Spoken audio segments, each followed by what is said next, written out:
back to the channel and more Blood and Plunder. Taking a look at another Spanish commander and another Francisco at that.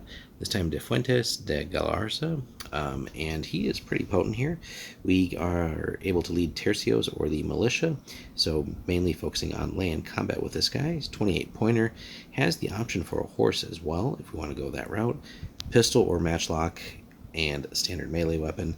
What we're looking for here really with him is that fact that we get a 16-inch command range, which is absolutely massive, covering a ton of the board, and 2 command points. 3 would have been nice, of course, but I think that'd push us well into the 30s.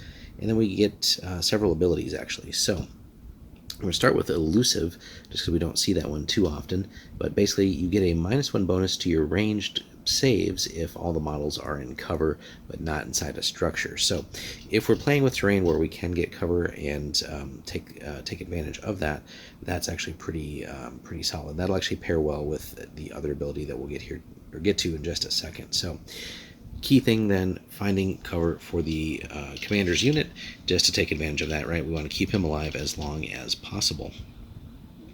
Inspiring, of course, pretty much a standard on almost all the characters here, but basically all friendly units within his command range, which again is going to be huge, may reroll any failed rally tests when his unit is active. So if we're doling out some command points to get those rallies, getting a free reroll is pretty sweet here as well. So we've seen that again over and over. Inspiring, we got to make the most use of it to stay in the fight. Resilient is another one that we don't see too often, but it's a useful one to have, certainly, especially if the game's not going our way. But the commander's force may apply a -1 bonus to strike tests. So again, more designed to keep us in the fight longer. So good stuff there, pairing with inspiring. The last one, which again we've seen a couple times, not too often though, is Guerrilla Commander, which is really an ability that gives us another ability. So but it is tied again to that command range. So friendly units within command range of the commander, again, very large command range, will gain the Skirmisher's special rule. Now, what does that do for us? So if we're activating with a spade or heart, so again, everybody within his command range, which includes us, so if we activate with a spade or heart, if the unit takes a move action and then attempts 1 or more ranged attacks, it can take a free move action back to its original position after the range attacks are resolved. So it's kind of like hey, we're going to pop out and shoot you and then get a free move, and free is always great in this game, a free move back into cover. And we want to stay in cover, of course, because of elusive. So if we can find a good spot where we can just keep that going all game, where we can pop out, shoot, bounce back, have cover, get some time to reload, things like that, it's going to be a pretty nasty little combo. Now, similarly though, if we have to charge an enemy unit, we may take a free move action back to the original position after the charge fight action is resolved, assuming of course we win and survive.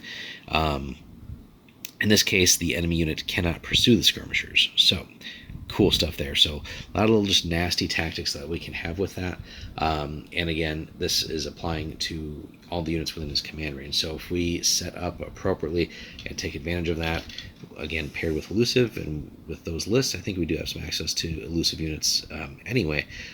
We can kind of multiply this across the force and get some real mileage out of that. So nasty stuff there. So in the comments, guys, hit us up, let us know if you feel like you've had more success with tercios for him or running him out of the militia, and do you take the option of actually putting him on a horse, or would you rather prefer he stays on foot? I imagine much harder to keep him hidden on horse, but more mobility.